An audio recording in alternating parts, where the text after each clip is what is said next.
आपणास माहित असेलच की आपला जो फर्स्ट लॉकडाऊन झाला त्यापासून म्हणजे एप्रिल 2000 पासून आपण वेगवेगळ्या विषयावर कार्यशाळा आयोजित करीत गेलो होतो.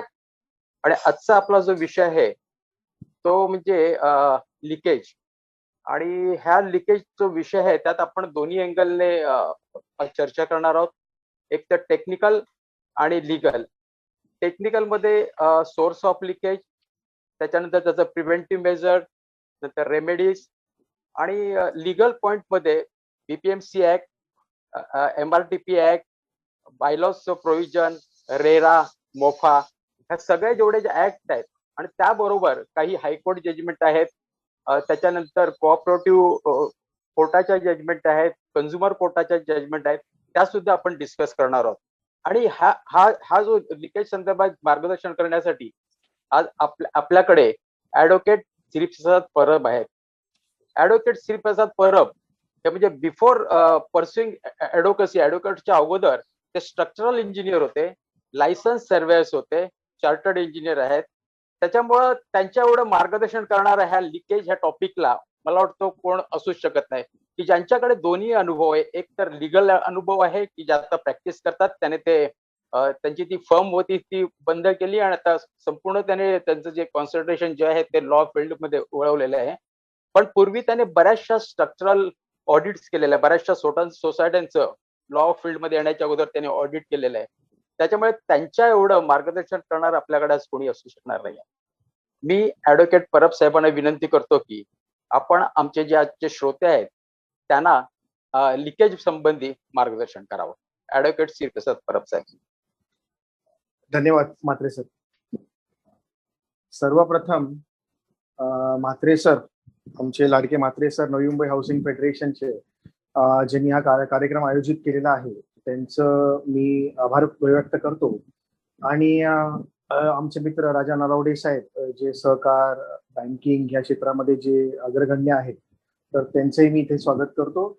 आणि सर्व पार्टिसिपेंट्स व सर्व ह्यांना प्रणाम करून आपण हा जो कार्यक्रम आहे, आपला जो आजचा शेड्यूल आहे की लिकेजेस आणि त्याचे जे काही कायदे आहेत, लॉज आहेत, त्या रिलेटेड सर्व प्रोव्हिजन्स जे आहेत ते सर्व आपण आज पाहायचा प्रयत्न करणार आहोत. मग लिकेजेस जो आपण बोलत आहोत, जो विषय घेत आहोत तो आपल्या बिल्डिंग म्हणजे हाऊसिंग सोसायटी मधले जे बिल्डिंग आहे त्या संदर्भातल्या लिकेजेसचं आपण इथे आज विश्लेषण करणार आहोत. आणि त्या अनुषंगाने काही लिगल प्रोव्हिजन्स आहेत त्याचाही देखील आपण अभ्यास करायचा प्रयत्न करणार आहोत. आणि मग ते एंटर करताना जसं आपण ऑलरेडी सांगितलेलं आहे की अगोदर आपले जे काही सेशन झालेले आहेत त्या सेशनमध्ये जे आपण कव्हर केलं होतं आणि त्याच कव्हर करण्याचा जो उद्देश होता त्या अनुषंगानेच आपण हा कंटिन्युटीमध्ये लेक्चर सिरीज कंटिन्यू करत आहोत. तर त्यावेळेला जे आपण मागे डिस्कस केलं होतं section 7 of transfer of property ऍक्टचा आणि पार्ट ओनरशिपचा कन्सेप्ट जो आहे तो आपण मागच्या सेशनमध्ये डिस्कस केला होता. आणि पार्ट ओनरशिपच्या कन्सेप्टच्या अनुषंगानेच आपल्याला महाराष्ट्र कोऑपरेटिव्ह सोसायटी ऍक्टचा किंवा महाराष्ट्र अपार्टमेंट ओनरशिप ऍक्टचा जन्म झालेला आहे हे आपण गेल्या सिरीजमध्ये ऑलरेडी कव्हर केलेलं होतं. मग तेच जे कायदे आहेत, महाराष्ट्र कोऑपरेटिव्ह सोसायटी ऍक्ट आहे, आपला मोफा आहे, आपले महाराष्ट्र अपार्टमेंट ओनरशिप ऍक्ट आहे, रेरा आहे, जे आपण मागे डिस्कस केलेले होते त्या डिस्कशनच्या पुढे घेऊन आपण आजचा विषय जो आहे तो कंटिन्यू करणार आहोत. आणि मग सुरुवात आपण करणार आहोत. जर आपल्याला लिकेज हा विषय पाहायचा असेल तर आपण ज्यावेळेला महाराष्ट्र कोऑपरेटिव्ह सोसायटी ऍक्ट म्हणजे आपण हाऊसिंगचा बोलत आहोत म्हणून आपण महाराष्ट्र कोऑपरेटिव्ह सोसायटी ऍक्ट 1960 चा प्रथम उल्लेख करत आहोत. आणि महाराष्ट्र कोऑपरेटिव्ह सोसायटी ऍक्टची जो ऍक्ट आहे तो जन्माला यायच्या अगोदर काही कायदे असतात आणि त्या कायद्याच्या नंतर महाराष्ट्र कोऑपरेटिव्ह सोसायटी ऍक्टचा जन्म होतो. मग तो कसा होतो ते थोडासा आपण पाहायचा प्रयत्न करायचा आहे. मग महाराष्ट्र आपण गेल्या सेशन मध्ये डिस्कस केलं होतं की Maharashtra apartment act ownership act आहे 1970चा अपार्टमेंटसाठी. महाराष्ट्र कोऑपरेटिव्ह सोसायटी ऍक्ट आहे आपल्या कोऑपरेटिव्ह सोसायटीसाठी. आणि कंपनीज ऍक्ट आहे, कंपनीज 2013चा जो ऍक्ट आहे तो कंपनी फॉर्मेशनसाठी. आणि या तिघांपैकी कुठलंही एंटिटी जी आहे, लिगल एंटिटी जी आहे ती प्रमोटर फॉर्म करू शकतो असं प्रोव्हिजन जे आहे ते मोफामध्ये दिलेलं आहे. म्हणजे थोडक्यात महाराष्ट्र कोऑपरेटिव्ह सोसायटी ऍक्टचा जन्म व्हायच्या अगोदर किंवा रादर महाराष्ट्र अपार्टमेंट ऍक्ट आणि कंपनी ऍक्ट या तिन्ही कायद्यांचा जन्म व्हायच्या अगोदर एक कायदा आपल्याकडे ऑलरेडी असतो म्हणजे जो आपल्या विषयाशी निगडित आहे तो असतो मोफा ज्याला आपण बोलतो महाराष्ट्र ओनरशिप फ्लॅट ऍक्ट 1963. आणि आता तो कायदा अस्तित्वात जो होता तो 1963 पासून होता आणि 2016 पर्यंत नंतर मग रेरा कायद्याचं जे आहे अस्तित्व आलेलं आहे. आणि रेरा कायद्याच्या अस्तित्व आल्यावरती आता आपण रेराची प्रोव्हिजन्सही पाहणार आहोत. म्हणजे ज्या वेळेला प्रमोटर किंवा डेव्हलपर ज्याला आपण बोलतो किंवा बिल्डर आपण बोलतो किंवा स्वयं पुनर्विकास काही असेल, मग त्या लँडवरती जे केलं गेलेलं कन्स्ट्रक्शन ऍक्टिव्हिटीज आहे ज्याच्यामध्ये आपण फ्लॅट बुक करतो, तर त्यावेळेला Maharashtra cooperative society act, Maharashtra apartment ownership act किंवा कंपनी ऍक्टचे अजून अस्तित्व तिथे निर्माण झालेलं नसतं. आणि ते अस्तित्व निर्माण होण्याच्या अगोदर मग त्या कन्स्ट्रक्शन ऍक्टिव्हिटीमध्ये एक कायदा जो असतो त्या प्रमोटरला बांधील असतो आणि त्या अलॉटीला देखील तो बांधील असतो. तर तो जो कायदा आहे तो आहे महाराष्ट्र ओनरशिप फ्लॅट ऍक्ट 1963. किंवा आता जर आपण कन्स्ट्रक्शन ऍक्टिव्हिटी सुरू केल्या तर आपल्याला प्रोव्हिजन आहे रिअल इस्टेट रेग्युलेशन ऍक्ट जो आहे रेराची. मग मोफा आणि रेरा ह्यामध्ये ह्या लिकेजेस संदर्भातले काही प्रोव्हिजन्स जे आहेत, कुठले कुठले प्रोव्हिजन महत्वाचे आहेत ते थोडंसं आपल्याला पाहावं लागेल. सुरुवात करूया आपण मोफानी आणि किंवा रेरा ह्या दोघांचं सांगड घालून आपण एकमेकांचं सांगड घालून त्या प्रोव्हिजन्स पाहायचा प्रयत्न करूया.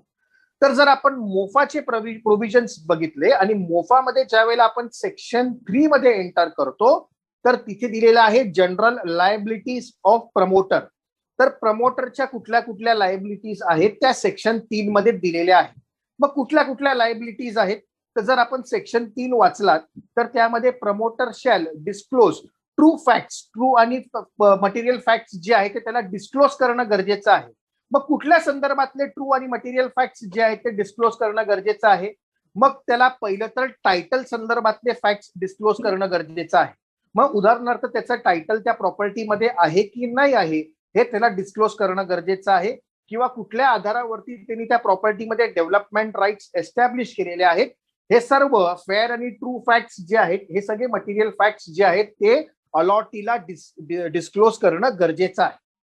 मग सेकंड पॉइंट दिलेला आहे disclosure of true and fair facts of encumbrances. जर त्या प्रॉपर्टीमध्ये कुठल्याही प्रकारचे एन्क्युम्ब्रन्सेस आहेत ते देखील त्यांना डिस्क्लोज करणं गरजेचं आहे.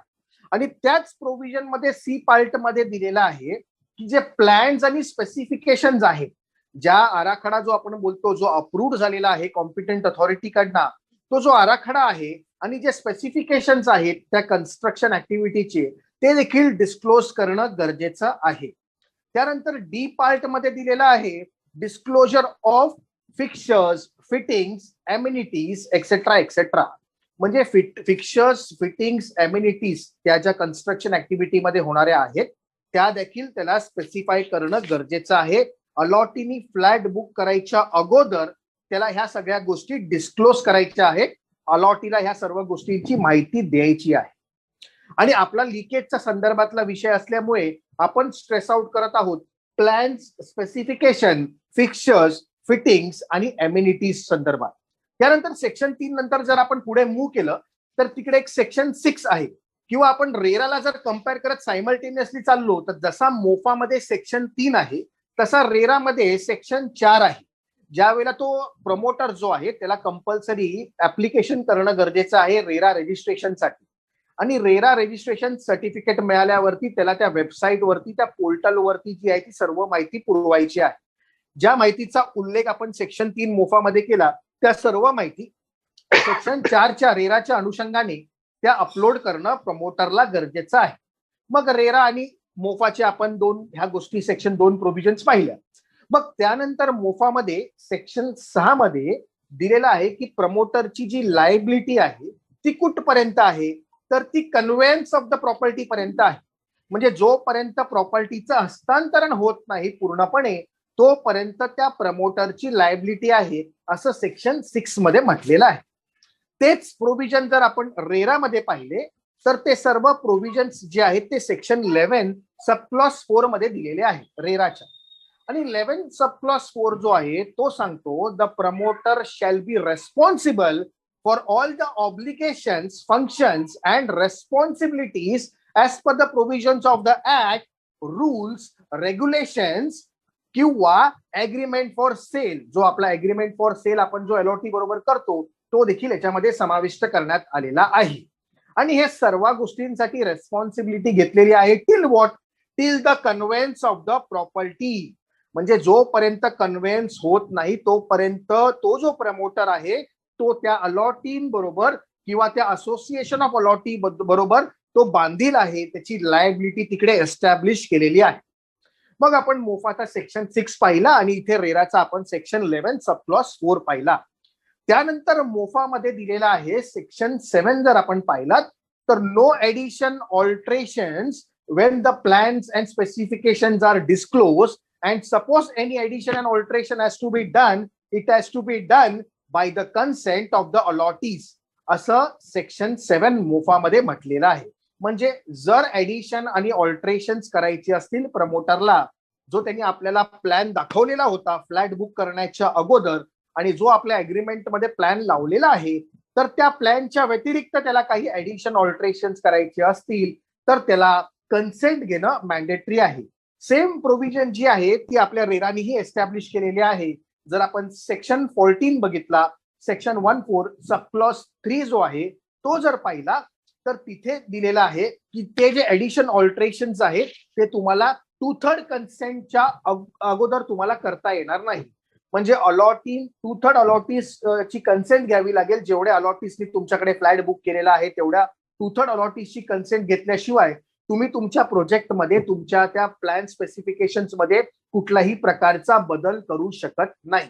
स्ट्रक्चरल चेंजेस असतील तरी देखील तुम्हाला 2/3 अलॉटीसची परमिशन घ्यावी लागेल आणि कॉम्पिटंट अथॉरिटीची देखील परमिशन घ्यावी लागेल, असं सेक्शन 14 एस्टॅब्लिश करतो रेरामध्ये. बरं, इथपर्यंत ठीक आहे, हे आपल्याला कळलं ऍडिशन ऑल्ट्रेशन्स बद्दल. बरं, सेक्शन 7 ऑफ मोफा आणि सेक्शन 14 ऑफ रेरा हे जे दोन प्रोव्हिजन्स आहेत हे अजून एक गोष्ट आपल्याला सांगतात. मग ती कुठली गोष्ट आहे तर सेक्शन 7 मोफामध्ये सांगतो की त्या प्रमोटरची अजून एक लायबिलिटी आहे. जरी देखील त्यांनी सेक्शन 6च्या मोफाप्रमाणे कन्व्हेन्स करून दिलेला असेल आणि प्रॉपर्टीचं हस्तांतरण केलेलं असेल तर त्याच्या सर्व लायबिलिटी संपुष्टात येत नाहीत. एक लायबिलिटी जी आहे ती that steel exist even after the conveyance. मग ती लायबिलिटी कुठली आहे तर ती सेक्शन 7 मध्ये दिलेली आहे आणि ती लायबिलिटी आहे जर उद्या कुठल्या तुमच्या वर्कमॅनशिप मध्ये म्हणा, क्वालिटीमध्ये म्हणा किंवा सर्व्हिस जी तुम्ही प्रोव्हाइड केलेली आहे त्यामध्ये कुठल्याही प्रकारचा जर उद्या डिफेक्ट आढळला जाईल 3 वर्षाच्या आतमध्ये, तर तो जो डिफेक्ट आहे तो तुम्हाला रेक्टिफाय करून देणं गरजेचं आहे as per the provisions of section 7 of MOFA. आणि सेम प्रोव्हिजन जी आहे ती सेक्शन 14 सब क्लॉज 3 मध्ये रेरानी पण घेतलेली आहे. आणि रेरा सांगतो द स्ट्रक्चरल डिफेक्ट्स और एनी अदर डिफेक्ट्स, तिथे म्हटलेलं आहे स्ट्रक्चरल डिफेक्ट्स और एनी अदर डिफेक्ट्स जे आहेत if notified by the allottee within 5 years म्हटलेलं आहे.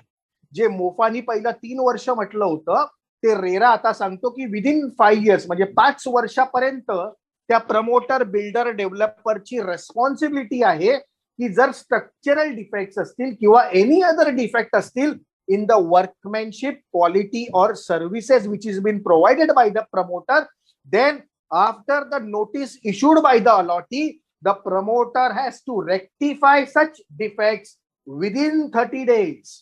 30 दिवसाच्या आतमध्ये तो जो डिफेक्ट आहे तो रेक्टिफाय करणं तुला गरजेचं आहे. आणि त्याच सेक्शन 14 सब क्लॉज 3 मध्ये असं म्हटलेलं आहे पुढे, जर त्यांनी हे डिफेक्ट रेक्टिफाय नाही केले तर मग कॉम्पन्सेशन साठी तुझे अलॉटिंगचे राईट्स जे आहे ते एस्टॅब्लिश होतात, असं सेक्शन 14 सब क्लॉज 3 मध्ये म्हटलेलं आहे. मग या सर्व प्रोव्हिजन्सचा अभ्यास करून आपल्याला काय कळलं तर आपल्याला हे कळलं की जे प्लॅन स्पेसिफिकेशन्स त्यांनी आपल्याला जे दाखवलेले आहेत त्या प्लॅनचा अर्थ असा फक्त नाहीये की फक्त प्लॅन्स म्हणजे आराखडा आहे, तर त्यामध्ये असणारं स्पेसिफिकेशन देखील आहे.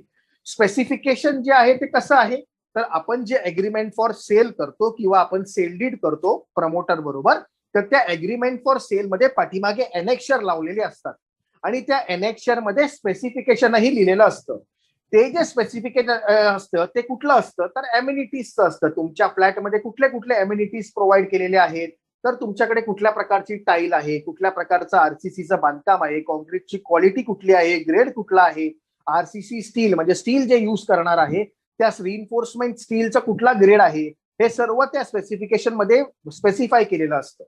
आणि मग हे जे स्पेसिफिकेशन आहे ते देखील त्या डेव्हलपरला बांधील आहे, त्या प्रमोटरला बांधील आहे.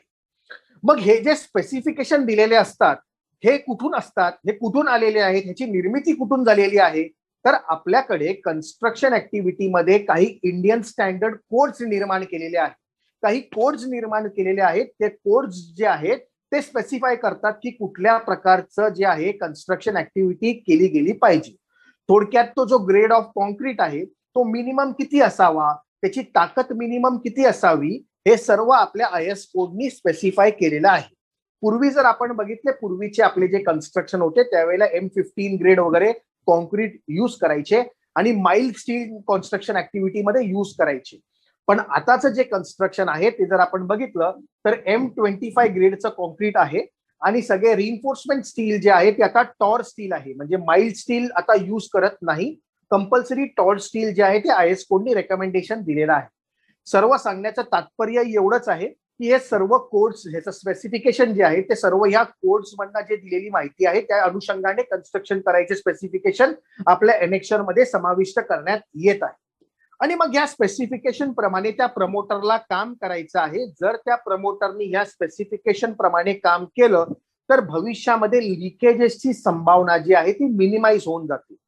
कशी काय मिनिमाइज होऊन जाते, तर उदाहरणार्थ ज्या वेळेला आपण आपल्या बिल्डिंगचे रिपेअर्स आता बघतो त्यावेळेला आपण बघतो कधी कधी कॉन्ट्रॅक्टर आपल्याला सांगतो की जी सँडची क्वालिटी यूज केली होती ती बरोबर नव्हती, इन्फिरियर क्वालिटी आहे, म्हणून हे सर्व प्रॉब्लेम झाले, असं कधी कधी आपल्या बोलण्यामधनं आपल्याला ते ऐकायला मिळतं. आणि मग ही जी गोष्ट आहे ही काय आहे, तर IS कोडनी सँडचं स्पेसिफिकेशन देखील उल्लेख केलेला आहे. त्या सँडमध्ये असणारं सिल्ट कंटेंट जे आहे ते सिल्ट कंटेंटचं पर्सेंटेज किती प्रमाणात असावं ते देखील IS कोडनी स्पेसिफाय केलेलं आहे. मग ते 8% स्टील कंटेंट जे आहे ते जास्त असू नये.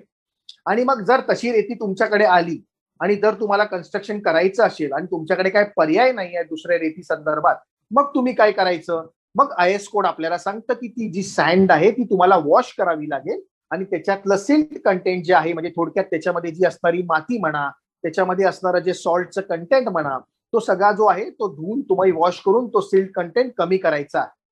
आणि अशा पद्धतीने त्या प्रमोटरला, डेव्हलपरला काम करायचं आहे. हे सर्व स्पेसिफिकेशनच्या अनुषंगाने काम करायचं आहे. To minimize future defects minimize करण्यासाठी या सर्व गोष्टी ज्या आहेत त्याचं पालन करणं गरजेचं आहे. मग या अनुषंगाने आपण हे सर्व प्रोव्हिजन्स बघितले आणि जर उद्या ह्याच्यामध्ये काही डिफेक्ट झाला तर 5 वर्षापर्यंत रेरा कायदा सांगतो की तुमची लायबिलिटी जी आहे ती एस्टॅब्लिश होते. 5 वर्षापर्यंत आपण हे सगळ्या कायद्यांमध्ये बघितले आणि प्रमोटरची लायबिलिटी जी आहे ती आपण इकडे एस्टॅब्लिश करण्याचा प्रयत्न केला. मग त्यानंतरचे प्रोव्हिजन्स कुठले आहेत, तर त्यानंतर मग आपल्याला एंटर करावं लागेल. म्हणजे आता जो आहे, ज्या वेळेला प्रमोटरने बिल्डिंग पूर्ण बांधलेली आहे त्यावेळेला कोऑपरेटिव्ह हाऊसिंग सोसायटीचा जन्म झालेला आहे आणि तो जो जन्म आहे तो आपल्या महाराष्ट्र कोऑपरेटिव्ह सोसायटी ऍक्ट 1960 किंवा महाराष्ट्र अपार्टमेंट ओनरशिप ऍक्ट आणि कंपनीज ऍक्ट या अंतर्गत त्यांचा जन्म झालेला आहे. म्हणजे आता हे कायदे एस्टॅब्लिश आलेले आहेत. आणि ज्या वेळेला आपण आता हाऊसिंग सोसायटी रिलेटेडचा उल्लेख करत आहोत आणि लिकेजचे प्रोव्हिजन्स बघत आहोत त्यावेळेला आपल्याला बायलॉज मधले काही प्रोव्हिजन्स पाहावे लागतील. मॉडेल बायलॉज जे 2014 चे आहेत त्या 14च्या बायलॉज मध्ये लिकेजेस रिलेटेड काय काय प्रोव्हिजन्स आहेत ते पाहून आपण या लिकेजेसचा अजून अभ्यास करण्याचा प्रयत्न करणार आहोत. मग पहिला सुरुवात करताना आपल्याला पाहावं लागेल बायलॉ नंबर 45. आणि बायलॉ नंबर 45 जो आहे तो सांगतो every member shall keep his flat or unit in good maintenance. म्हणजे मेंबर वरती ड्युटी एस्टॅब्लिश केलेली आहे की तुम्ही तुमचा जो फ्लॅट आहे तो गुड मेंटेनन्स मध्ये ठेवावा. ही मेंबर वरती ड्युटी कास्ट केलेली आहे बायलॉ नंबर 45 ने. पण ज्या वेळेला आपण बायलॉज वाचतो आणि लिकेज संदर्भातले बायलॉज वाचतो त्यावेळेला आपल्याला लिंकेज करायचा प्रयत्न करायचा आहे. आणि बायलॉज नंबर 45 जो आहे त्याला आपण लिंक करतो बायलॉ नंबर 155 ला. म्हणजे 155 बरोबर आपण लिंक करायचं आहे. आणि बायलॉ नंबर 155 मध्ये अशी प्रोव्हिजन दिलेली आहे की इथे जसं मेंबर म्हटलेलं आहे तसं तिथे म्हटलेलं आहे it shall be the responsibility of the committee to maintain the property of the society in good maintenance. म्हणजे जो शब्द इथे वापरलेला आहे मेंबर आणि फ्लॅट युनिट तिथे वापरलेला आहे अख्खी सोसायटीची प्रॉपर्टी गुड मेंटेनन्स मध्ये ठेवायची जबाबदारी जी आहे ती कमिटीवरती आहे. बायलॉ नंबर 155 आणि 45 ला आपल्याला रिलेट करायचा आहे. म्हणजे हे सर्व ओपनिंग स्टेटमेंट झालं की बाबा तुम्हाला गुड मेंटेनन्स मध्ये प्रॉपर्टी ठेवायची आहे असं आपल्याला आदेश दिलेले आहे. मग त्यानंतर काय प्रोव्हिजन्स आहेत त्यानंतर बायलॉ नंबर 46 पाहावा लागेल आणि 46 बायलॉ मध्ये ए, बी आणि सी असे 3 सब क्लॉजेस दिलेले आहेत. त्यापैकी 46 सब क्लॉज ए मध्ये असं म्हटलेलं आहे, no additions and alterations without prior consent of the committee. म्हणजे तुमच्या फ्लॅटमध्ये तुम्ही ऍडिशन्स ऑल्टरेशन्स करू शकत नाही. आपल्याला हे सर्व प्रोव्हिजन्स रिलेट करायचे आहेत. जे मोफामध्ये आपण पाहिलं सेक्शन 7 मध्ये प्रमोटरला लायबिलिटी होती की ऍडिशन ऑल्टरेशन करू नये. जे आपण रेरामध्ये पाहिलं सेक्शन 14 मध्ये की ऍडिशन्स ऑल्टरेशन्स प्रमोटरनी करू नये. बरोबर. प्रमोटरची लायबिलिटी संपुष्टात आल्यावरती आता मेंबरवरती लायबिलिटी कास्ट केलेली आहे bylaw number 46 sub clause A नी की ऍडिशन्स ऑल्टरेशन्स रिनोव्हेशन जर करायचे असतील जे प्लॅनच्या अनुषंगाने नसतील तर तुला प्रायर कन्सेंट जी आहे ती कमिटीची घेणं गरजेचं आहे. सगळे प्रोव्हिजन्स आपल्याला लिंक करत जायचे आहे. 46 ए मध्ये हे म्हटल्यावरती 46 बी मध्ये सांगितलेलं आहे ती कन्सेंट कशी घेणार.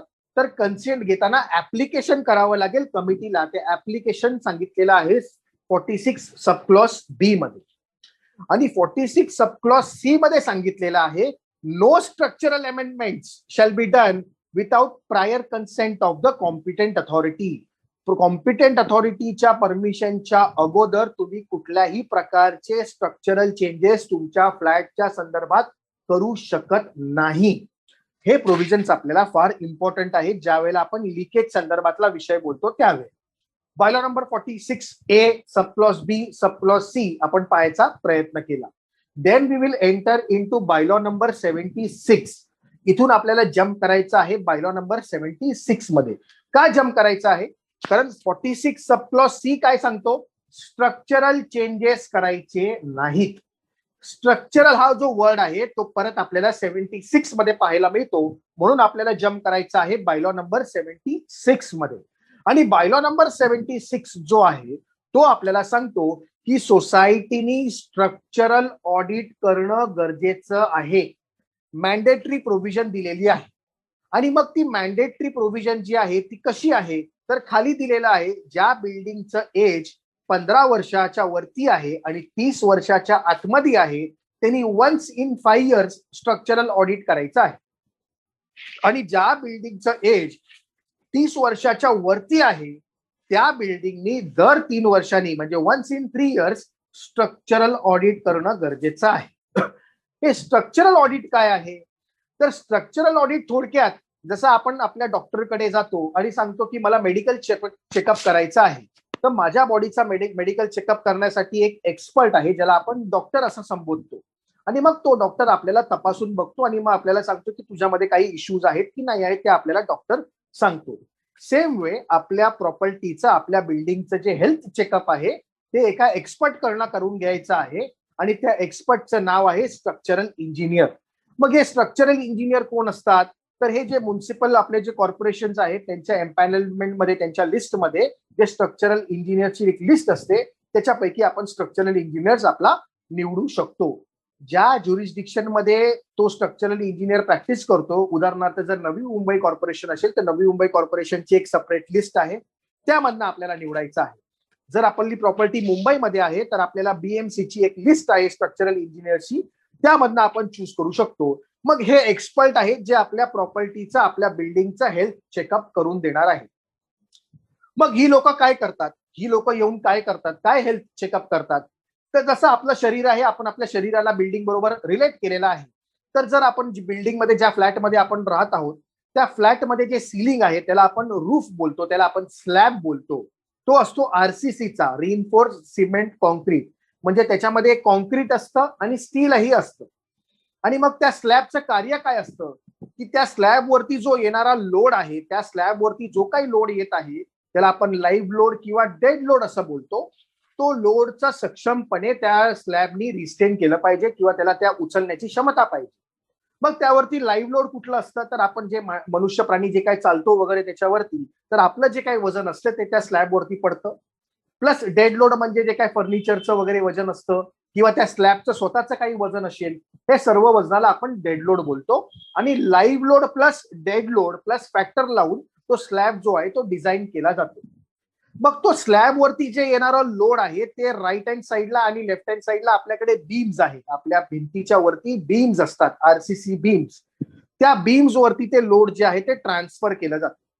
आणि त्या बीम्स वरून ते जे लोड आहे ते आपले उभे कॉलम्स असतात. जसं आपल्या शरीरामध्ये आपले पाय असतात तसे बिल्डिंगला जे कॉलम्स असतात, व्हर्टिकल कॉलम्स, त्या कॉलम्स वरती त्या बीमचं लोड जे आहे ते ट्रान्सफर केलं जातं. अल्टिमेटली ते जे सर्व लोड आहे पूर्ण कॉलमचं ते फाउंडेशन वरती ट्रान्सफर होतं आणि फाउंडेशन आपलं जे सर्व लोड आहे ते मदर अर्थ वरती ट्रान्सफर करतो. म्हणजे अशा तऱ्हेने थोडक्यात स्ट्रक्चरल इंजिनियरचा कन्सेप्ट आहे. मग तो जो स्ट्रक्चरल इंजिनियर आहे तो आपल्या प्रिमाइसेस मध्ये येतो, आपल्या प्रॉपर्टीमध्ये येतो आणि तो इंटरनल आणि एक्सटर्नल इन्स्पेक्शन करतो. आणि इंटरनल एक्सटर्नल इन्स्पेक्शन करून तो हे स्ट्रक्चरल मेंबरची कंडिशन पाहतो की या स्ट्रक्चरल मेंबर्स म्हणजे व्हर्टिकल कॉलम्स, हॉरिझॉन्टल बीम्स आणि स्लॅब्स जे आहेत यांची कंडिशन पाहतो आणि त्याप्रमाणे तो रिपोर्ट देतो की whether this structure is fit for human habitation or not. आणि त्यानंतर जर सोसायटीने म्हटलं की आम्हाला रिपेअर्स पण करायचे असतील आणि किंवा मेजर रिपेअर्स काही बिल्डिंग मध्ये असतील तर त्याचं क्वांटिफिकेशन देखील बीओक्यूच्या संदर्भात तो स्ट्रक्चर इंजिनियर तिकडे सबमिट करतो. आणि मग जसं सेम आपण डॉक्टरचं उदाहरण दिलं तर आपण ज्या वेळेला हेल्थ चेकअपला जातो त्यावेळेला आपल्याला समजा काही त्रास होत असेल तर डॉक्टर पहिला सांगतो, दाबून बघतो, हात लावून बघतो आणि सांगतो की ठीक आहे तुमच्या गोळी घेऊन बरं होऊ शकतं. किंवा जर त्याला वाटलं की सिव्हिअर कंडिशन्स आहेत मग तो आपल्याला सांगतो की तुम्ही MRI करा, सीटी स्कॅन करा, असं आपल्याला सांगतो की जे पाहू शकत नाही ते आपल्याला आतमधून पाहायचं आहे. तसंच आपल्या बिल्डिंगमध्ये आहे. स्ट्रक्चरल इंजिनियर ज्या वेळेला इन्स्पेक्ट करतो, जर त्याला प्रायमा फेशिया वाटलं व्हिज्युअल इन्स्पेक्शननी मी सॅटिस्फाईड आहे मग तो त्याप्रमाणे रिपोर्ट देणार. पण जर त्याला वाटलं की आतमध्ये काही प्रॉब्लेम्स आहेत, स्ट्रक्चरल कॉलमच्या आतमध्ये काही प्रॉब्लेम्स आहेत, बीम्स मध्ये काही प्रॉब्लेम्स आहेत, मग तो NDT टेस्ट करतो ज्याला आपण बोलतो नॉन डिस्ट्रक्टिव्ह टेस्ट. आणि त्या नॉन डिस्ट्रक्टिव्ह टेस्ट मध्ये मग तुम्ही ultra pulse sonic velocity test ऐकलं असेल किंवा कार्बोनेशन टेस्ट वगैरे ऐकलं असेल, रिबॉन हॅमर टेस्ट ऐकलेलं असेल, हे सर्व NDT टेस्ट आहे. मग त्या पूर्ण स्ट्रक्चरचा MRI CT स्कॅन केला जातो NDT टेस्टच्या स्वरूपामध्ये आणि त्याप्रमाणे आपल्याला रिपोर्ट्स येतात. मग प्रामुख्याने जर मेजर रिपेअर्स लिकेजेस समजा आपल्या बिल्डिंगमध्ये येत असतील तर ते स्ट्रक्चरल इंजिनियर आपल्याला दर्शवतात की या स्ट्रक्चरल रिपेअर्स बरोबर तुम्हाला काही लिकेजेसचे रिपेअर्स देखील करणं गरजेचं आहे. मग आता आपल्याला हा मुद्दा उपस्थित असतो की लिकेज आणि स्ट्रक्चरल डिफेक्टचा संबंध काय. आपल्या बिल्डिंगमध्ये स्ट्रक्चरल डिफेक्ट होतात आणि त्या लिकेजेसचा संबंध काय आहे. तर structural damages to the concrete member कसे होतात. तर उदाहरणार्थ ज्या वेळेला आपल्या भिंतीमधनं पाणी झिरपतं, समोर वरच्या स्लॅब मधनं ज्या वेळेला पाणी आपल्या बिल्डिंगच्या आतमध्ये घरामध्ये खाली येतं त्यावेळेला RCC मेंबर मध्ये हे पाणी जे आहे ते पेनिट्रेट होतं. त्यांच्या पोर्स मधनं ते पाणी जे आहे ते पेनिट्रेट होतं. आतमध्ये ज्या सळ्या आहेत कॉन्क्रीट मधल्या त्या रस्ट करायला सुरू होतात आणि रस्टिंग करून स्केल्स डेव्हलप होतात आणि कॉन्क्रीट जे आहे त्याला तडे जायला सुरुवात होतात, ज्याला आपण बोलतो स्ट्रक्चरल डिफेक्ट्स. आणि मग हे स्ट्रक्चरल डिफेक्टचं मूळ कारण जे आहे ते लिकेजेस आपल्या बिल्डिंग मधलं आहे. म्हणून लिकेजेस वरती ट्रीट करणं गरजेचं आहे.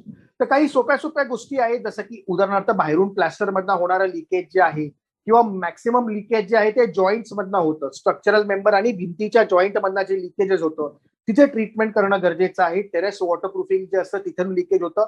ह्या सगळ्या गोष्टी लिकेजच्या कारणीभूत आहेत आणि स्ट्रक्चरल डिफेक्टशी लिंक केलेल्या आहेत. तर याप्रमाणे आपण बायलॉ नंबर 76चं पण विश्लेषण केलेलं आहे.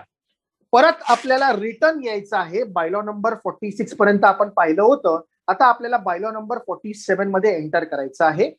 आणि बायलॉ नंबर 47 वाचताना आपल्याला त्या बायलॉ 47चं लिंकेज जे आहे ते बायलॉ नंबर 156 बरोबर करायचं आहे.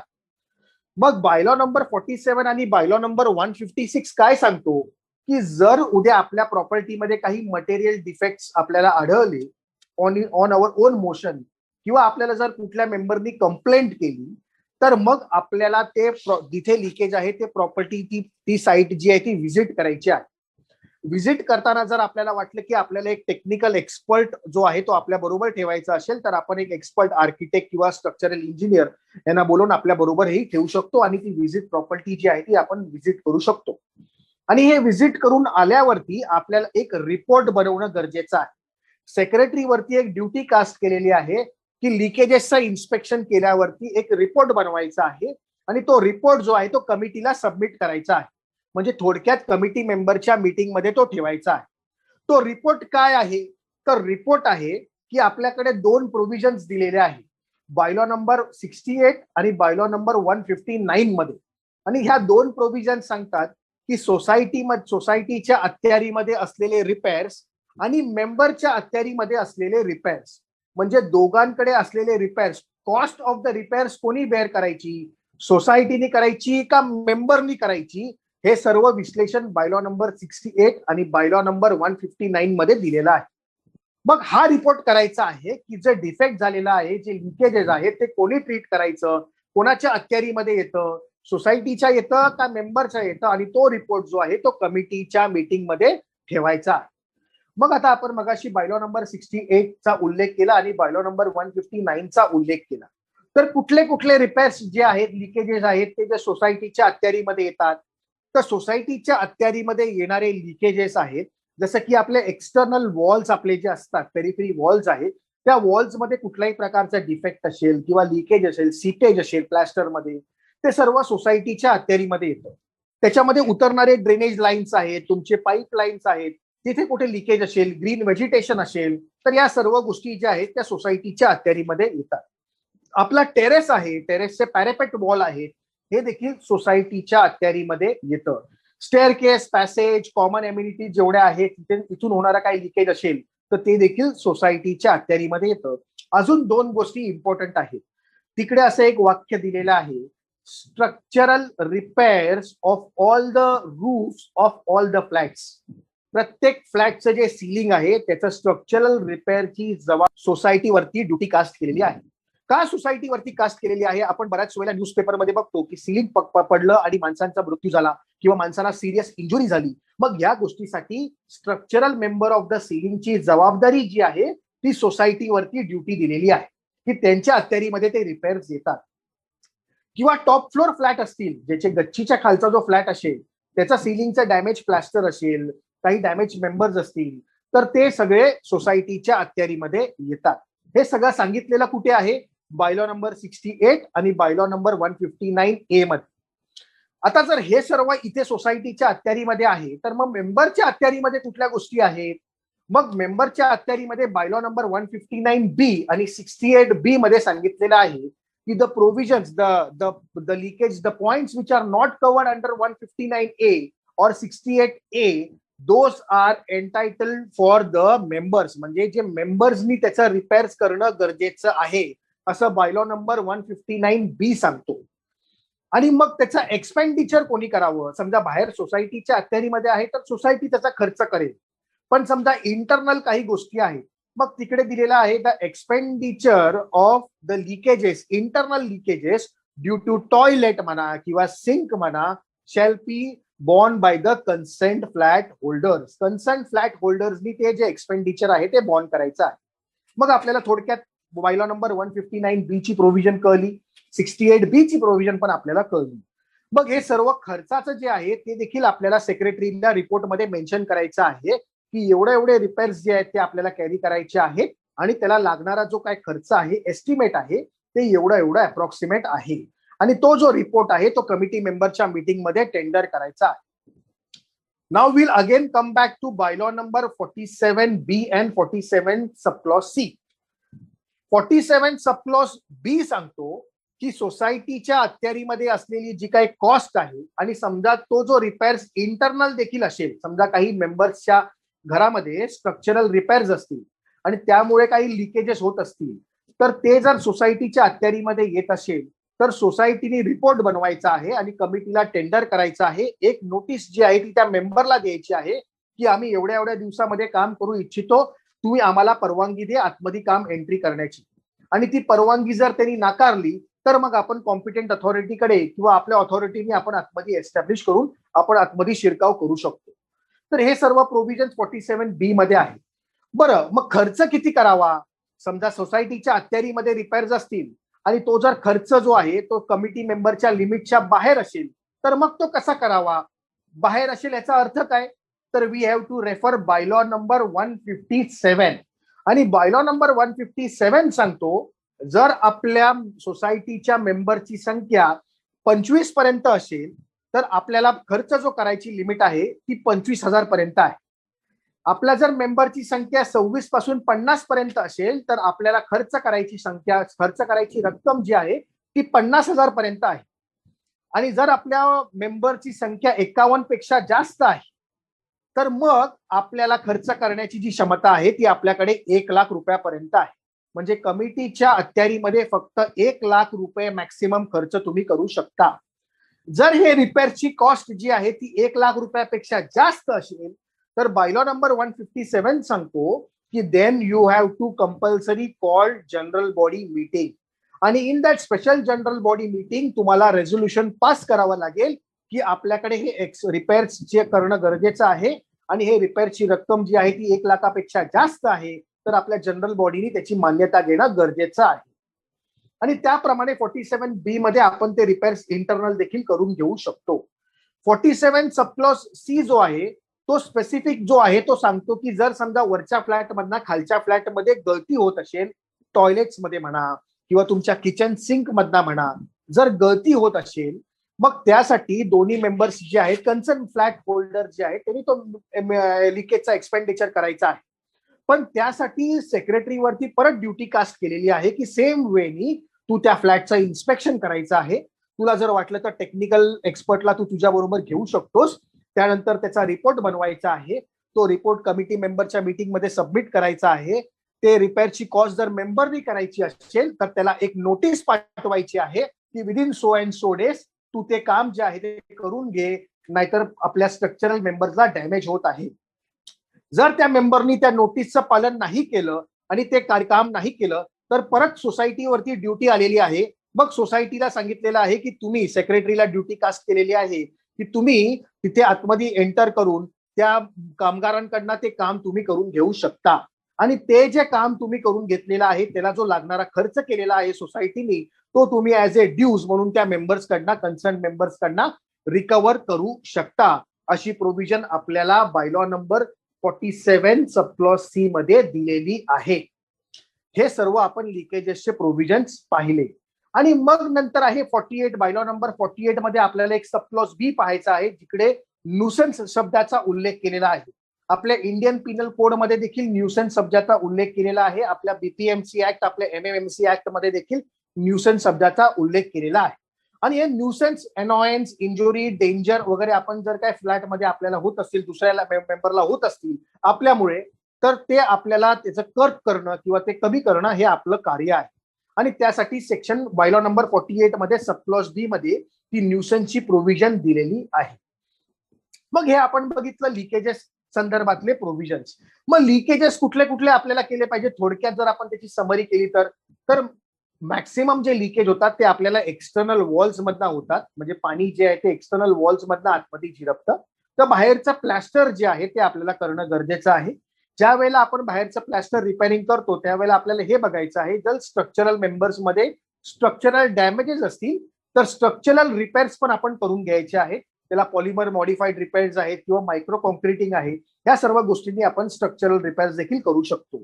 जे जॉईंट असतात, बीम आणि वॉल्स मधले जे जॉईंट असतात किंवा कॉलम आणि वॉल्स मधले जे काही जॉईंट असतात त्या सर्व जॉईंट्सला जॉईंट स्टिचिंग नावाचा प्रकार असतो जो आपल्याला IS कोडनी सांगितलेला आहे. मग तिथे काही प्रमाणामध्ये खडी वगैरे रोवण्याची पद्धत दिलेली आहे किंवा चिकन मेसचा प्रकार आहे. हे सर्व आपल्याला करणं गरजेचं आहे. प्लॅस्टरची स्पेसिफिकेशन जे आहे ते IS कोडनी दिलेलं आहे त्याप्रमाणे आपल्याला करणं गरजेचं आहे. इंटरनल प्लॅस्टर किती असावं थिकनेसचं, एक्सटर्नल प्लॅस्टर थिकनेस किती असावा, त्याला पाणी क्युरिंग किती करावं, या सर्व गोष्टींची आपल्याला थोडासा अभ्यास करून त्यामध्ये आपल्याला एंटर करायचं आहे. जर आपल्याला वाटलं की आपली क्षमता नाही आहे तर आपल्याला टेक्निकल एक्सपर्टला सुपरविजनसाठी आपण हेल्प घेऊ शकता. तसंच टेरेसमध्ये वॉटरप्रूफिंगचं कार्य आहे. ब्रिक बॅट कोबा वॉटरप्रूफिंग आहे. आजकाल बरेच केमिकल अनालिसिस ट्रीटमेंट्स पण निघालेले आहेत. ग्राउटिंग पद्धत आहे, इंजेक्शन ग्राउटिंग आहे. या सर्व प्रकारे आपण टेरेसलाही देखील रेक्टिफाय करू शकतो. पॅरापेट वॉलला देखील आपण रेक्टिफाय करू शकतो. तसे इंटरनल लिकेजेस जे असतात ते इंटरनल लिकेजेस प्रामुख्याने आपल्या टॉयलेट्स मधनं आलेले असतात. वरच्या फ्लॅटच्या टॉयलेट मधनं खालच्या फ्लॅटच्या टॉयलेटमध्ये येतात किंवा किचनच्या सिंक मधनं ते खाली पाणी झिरपतं. तर त्याच्यामध्ये आपल्याला सिंक म्हणा किंवा टॉयलेटचं पॅन म्हणा किंवा टॉयलेटमध्ये केलेली वॉटरप्रूफिंग जी आहे ती आपल्याला रेक्टिफाय करणं गरजेचं आहे. गरज पडल्यास ग्राउटिंगही आपण करू शकतो. तर हे सर्व प्रकार आपल्याला रिपेअर्स मध्ये दिलेले आहे. मग ह्यानंतर जे आपल्याला प्रोव्हिजन बघायचं आहे, आता आपण हे सर्व प्रोव्हिजन बघितले, पण या सर्व प्रोव्हिजनचा डिफॉल्ट केला तर आपल्याला काय आहे, किंवा आपण असं म्हटलं की समजा आपल्याला सोसायटीला आपण ड्युटी दिलेली आहे की तू त्या फ्लॅटमध्ये एंटर करायचं, पण त्या मेंबरनी तुला एंटर करायसाठी पासून रोखलं किंवा तुला दिलं नाही एंटर करायला, तर त्यासाठी बायलॉ नंबर 174 जर आपण बघितलात तर 174 मध्ये वेगवेगळ्या अथॉरिटी दिलेल्या आहेत की त्याची तक्रार तुम्ही कुठे कुठे करू शकता. तर मग जर वॉटर लिकेजेस संदर्भातले काही तक्रारी असतील, जर डिस्प्युट्स रिलेटेड काय असतील, लिकेजेस रिलेटेड काही डिस्प्यूट असतील, तर तुम्ही सेक्शन 91च्या अंतर्गत कॉपरेटिव्ह कोर्टामध्ये देखील धाव घेऊ शकता. तर ती देखील प्रोव्हिजन दिलेली आहे. रजिस्ट्रारकडे ते ज्युरिस्डिक्शन दिलेलं नाही आहे. आपण दरवेळेला काय होतं, बऱ्याच वेळेला गल्लत होते आणि सगळेजण रजिस्ट्रारकडे धाव घेतात, पण तिकडनं आपल्याला काही सोल्युशन मिळू शकत नाही कारण त्यांचं ज्युरिस्डिक्शनच नाही आहे. मग ज्युरिस्डिक्शन जे वेस्ट केलेलं आहे ते कॉपरेटिव्ह कोर्टाला वेस्ट केलेलं आहे. तर आपल्याला सेक्शन 91 ची रेमेडी आहे. जर आपल्याला एंटर करू दिला नाही कुठल्या मेंबरनी, तर आपण कॉम्पिटंट अथॉरिटी म्हणजे आपण म्युन्सिपल कॉर्पोरेशनच्या कमिशनरकडे पॉवर्स दिलेले आहेत. बीपीएमसी ऍक्ट जर आपण वाचलात 1949चा, किंवा मुंबईमध्ये जर असाल तर एमएमएमसी ऍक्ट जो आहे 1888चा, ते जर प्रोव्हिजन्स आपण वाचले तर तिथे प्रोव्हिजन्स दिलेले आहेत. बीपीएमसी ऍक्ट मध्ये जर आपण सेक्शन 265 बघितला, सेक्शन 268 बघितला, 298, 299 बघितला, तर इथे काही प्रोव्हिजन्स दिलेले आहेत. मग तिकडे ऑर्डर पास होते आणि मग इव्हन म्युन्सिपल कॉर्पोरेशनचा इंजिनियर तुम्हाला तुमच्या फ्लॅटमध्ये अकंपनी करू शकतो. जर तो मेंबर फॉलो करत नसेल, नियम फॉलो करत नसेल, तर त्याला देखील आपण तिकडे एन्फोर्स करू शकतो. तसंच एमएमएमसी ऍक्ट मध्ये तुम्हाला सेक्शन 353B वगैरे तुम्ही प्रचलित आहे, तो ऐकला असेल स्ट्रक्चरल ऑडिट संदर्भातला. तर सेक्शन 353B आहे, सेक्शन 354 आहे, सेक्शन 381 आहे, सेक्शन 471 आहे. हे सर्व सेक्शन्स या एन्फोर्समेंट बद्दलचे बीपीएमसी ऍक्ट आणि आपल्या एमएमएमसी ऍक्टला दिलेले आहे. आणि याला जे एन्फोर्समेंट पॉवर दिलेली आहे ती आपल्या एमआरटीपी ऍक्टने दिलेली आहे. तिथे देखील तो नुसनचा शब्द उल्लेख केलेला आहे. तर हे देखील प्रोव्हिजन्स आपण पाहायचा प्रयत्न केला. बरं, आता ह्या सर्व प्रोव्हिजन्सचा जो जो कोण डिफॉल्ट करेल त्याला अजून काय पर्याय आहे. समजा सेक्शन 91 कॉपरेटिव्ह कोर्टामध्ये आपल्याला जायचं नाही आहे, दुसरा कुठला पर्याय उपलब्ध आहे का, तर येस, दुसरा पण पर्याय उपलब्ध आहे. दुसरा पर्याय आहे आपल्याला कन्झ्युमर फोरमचा. आणि कन्झ्युमर डिस्प्यूट जो आहे, म्हणजे जिथे आपण कन्झ्युमर डिस्प्यूट जो आपला ऍक्ट आहे 1986चा, तर तो जर कायदा आपण ज्यावेळेला प्रामुख्याने बघतो त्यावेळेला तिकडे दोन गोष्टीसाठी आपण कन्झ्युमर फोरम मध्ये जाऊ शकतो. कन्झ्युमर प्रोटेक्शनचा आपण कन्झ्युमर आहे म्हणून एस्टॅब्लिश करू शकतो. कुठल्या कुठल्या दोन गोष्टी आहेत, तर एक आहे गुड्स रिलेटेड गोष्ट आणि एक आहे सर्व्हिसेस रिलेटेड गोष्ट. मग सर्व्हिसेस रिलेटेड गोष्टामध्ये तिथे असं सर्व्हिसेसचं जर आपण डेफिनेशन पाहिलं, सेक्शन 2 मध्ये ते डेफिनेशन दिलेलं आहे. तर सर्व्हिसेसचं डेफिनेशन दिलेलं आहे, services means services of any description, okay, which may be use by the potential user. दोन शब्द याच्यामध्ये इम्पॉर्टंट आहेत, एनी डिस्क्रिप्शन आणि पोटेन्शियल युजर. पण 1986चा कायदा जो होता त्यामध्ये हाऊसिंग कन्स्ट्रक्शन हे सर्व्हिसेस मध्ये मोडलं जात नव्हतं. मग 1993 मध्ये ऑर्डिनन्स आला आणि 1993 मध्ये फर्स्ट टाइम हाऊसिंग कन्स्ट्रक्शनचं जे पार्ट आहे तो या सर्व्हिसेसच्या डेफिनेशन मध्ये इनकॉर्पोरेट केला गेला. इमिजिएटली तो 1994 मध्ये ऑनरेबल सुप्रीम कोर्टाने Lucknow development authority versus M.K. गुप्ताची एक केस झाली आणि त्या केसमध्ये ऑनरेबल सुप्रीम कोर्टाने सांगितलं की हाऊसिंग कन्स्ट्रक्शन जे आहे ते परफेक्टली व्हॅलिड आहे या सर्व्हिसेसच्या डेफिनेशन मध्ये, म्हणजे सर्व्हिसेसच्या अखत्यारीमध्ये मोडतं, हे आपल्याला ऑनरेबल सुप्रीम कोर्टाने सांगितलं. मग तोच भाग आपल्याला ह्या लिकेजेस मध्ये युज करायचा आहे. मग कसा युज करायचा आहे, तर आपल्याकडे कन्झ्युमर फोरमचे असेही काही जजमेंट आहेत. उदाहरणार्थ मगाशी आपण सांगितलं की प्लॅस्टरची थिकनेस किती असावी, तर आपल्याकडे दिलेला आहे IS कोडनी, जे पहिला लेअर आपण मारतो एक्सटर्नल प्लॅस्टर मध्ये त्याची थिकनेस 12 mm पर्यंत असावी. 12 mm ते 15 mm पर्यंत आपण त्याची थिकनेस मेंटेन करू शकतो. आणि दुसरा जो लेअर आहे त्याची थिकनेस 12 mm ते 20 mm किंवा 15 mm ते 25 mm, म्हणजे थोडक्यात टोटल थिकनेस जी आहे ती 25 mm असावी प्लॅस्टरची. मग ही जर थिकनेस प्रॉपर मेंटेन केलेली नसेल तर एक जजमेंट आपल्याकडे असं आहे, कन्झ्युमर डिस्प्यूट रेड्रेसलचं जे जजमेंट आहे, तर त्या जजमेंटमध्ये असं म्हटलेलं आहे की जर ती थिकनेस 12 mm च्या पेक्षा 10 mm असेल आणि जर इंजिनियरनी तसा रिपोर्ट दिलेला असेल तरी देखील it amounts to deficiency of services.